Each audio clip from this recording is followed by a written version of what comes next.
Hey, it's the Rage Monkeys here to tell you about a trip that we took to Warner Brothers Studios and Griffith Park. This was day 2 of our Los Angeles adventure. Check out my channel to see some of our other activities on our Los Angeles trip. On this day, we were heading to the Warner Brothers Studios. So I actually don't watch like a ton of TV or movies, but let me tell you that you should still check this place out, even if you are like me, because this place is just pure Hollywood magic. Right when you enter the lobby, you're like greeted by some really cool displays. So there was one that was like the Goonies. I mean, who doesn't like a good throwback to one of the best adventure films of the 80s? Then we headed into the tour area where things kind of started to feel a little bit more like behind the scenes. So even the floor here was really cool. It was designed to look like an aerial view of the studio lots. It's like you're like walking over a mini version of the entire studio. And the walls in here were lined with like posters and photos of famous movies. And there were like some awesome memorabilia too, like JR's boots and hats from Dallas. So my parents were like big fans of Dallas, and sometimes they let me stay up late and I could watch a little bit of it with them. When they announced that it was time for the tour to start, they moved us into like a little theater for like a little quick introductory film.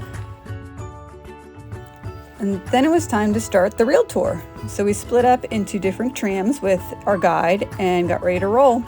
We were informed just as the tour started that while we could take all the pictures that we wanted, videos during this part of the tour were prohibited. Big Bang Theory says you're going to find some props and costumes from a lot of popular movies and shows. And you're going to see Batmobiles. It's going to be, there's lots to see, lots to do. Our first stop was at some of the outdoor sets. And this part was seriously mind-blowing. So the sets, when you like watch on TV, they look incredibly real. But when you get up and close, you realize how cleverly they're built.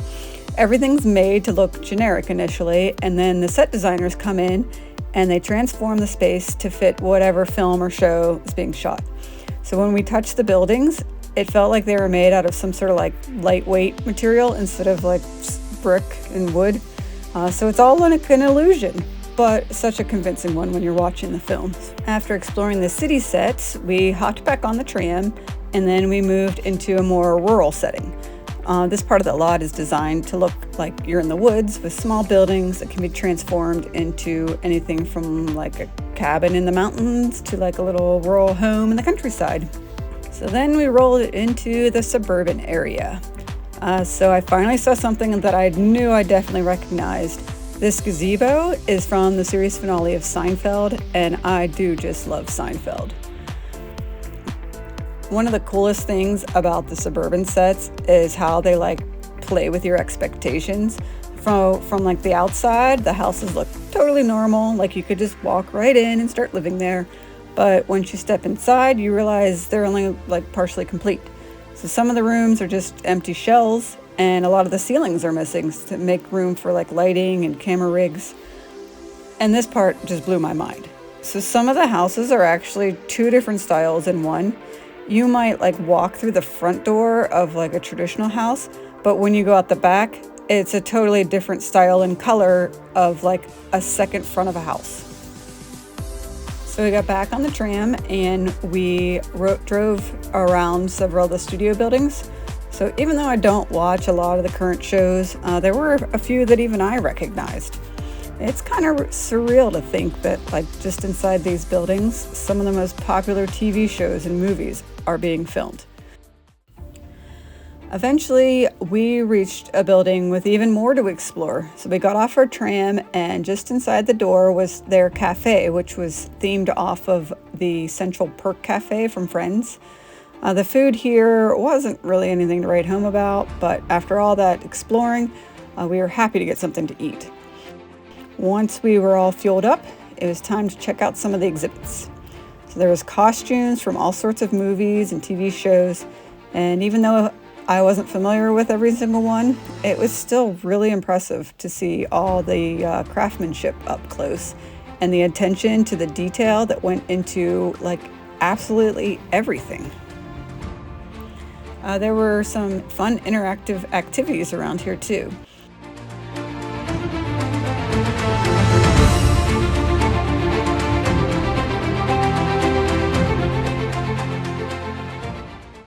One of the exhibits taught us how sound is layered throughout the movies. It was just crazy to see how much work goes into something as simple as like a footstep or a door closing. Before going, I had read online that you should expect about like 3 hours for the whole tour, but we ended up being there for almost 5 hours. There is just so much to see and do.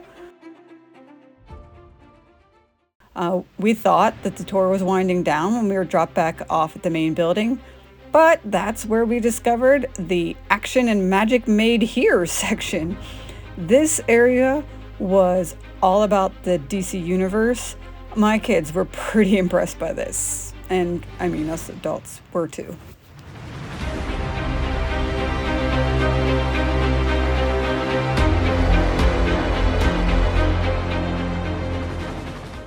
And finally, we found ourselves in the wizarding world of Harry Potter.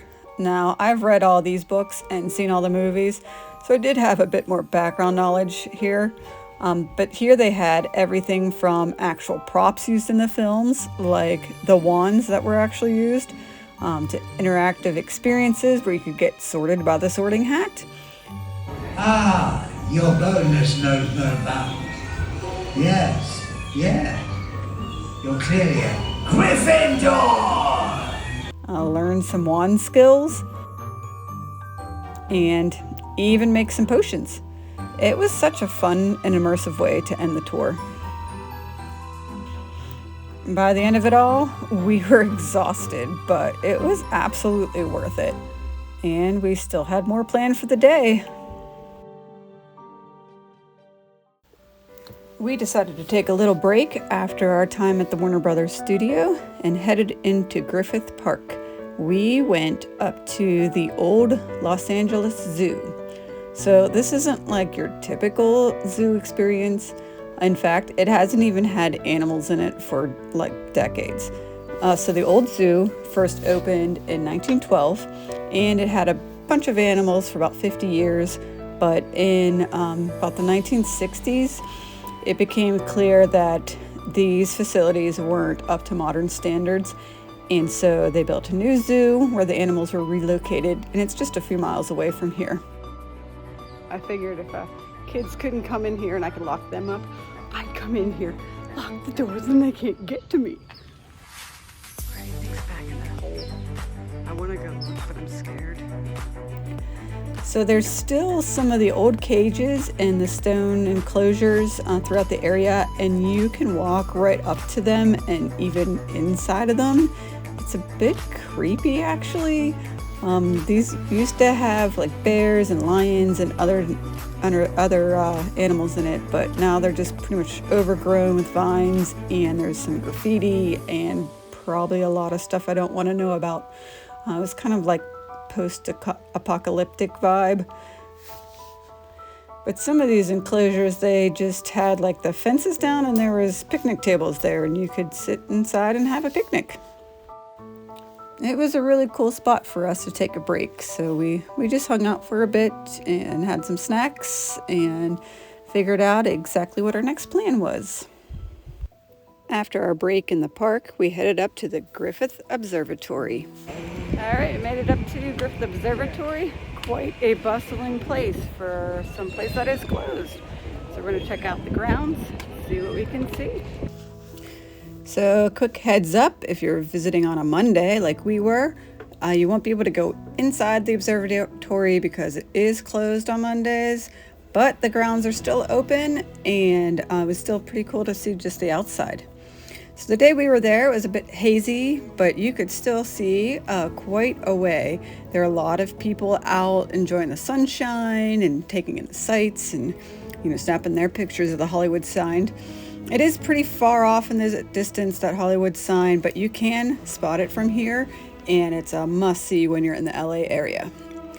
We also could get a panoramic view of the entire city of LA, and even with that haze from the summer weather, and there were some wildfires up a bit north, you could see just the sheer size of LA like in every direction. And the building itself is really cool. It's like just a great architectural wonder.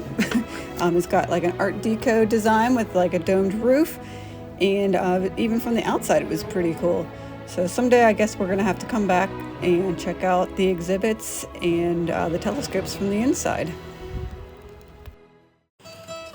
And then it was time to do some eating. I found this restaurant called Tortilla Farfalla. I found it on Google Maps. It was just about a 10-minute drive from the observatory, and man, was it amazing. It was one of those authentic Italian restaurants run by Italians. Meal started off with some really fresh bread and some olive oil that was just like jam-packed with all kinds of herbs. We all ordered different dishes, and it was just delicious. I would go back there in a minute. Definitely recommend it. And as I say, any trip is never complete without a little ice cream. So we walked down the block to Jenny's.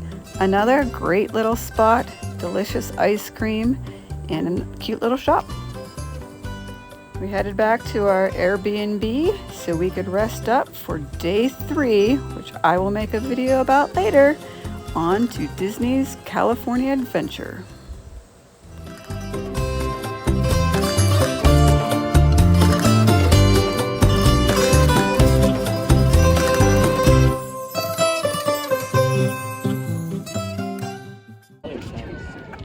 So we made it up to Griffith. So we made it up to Griffith.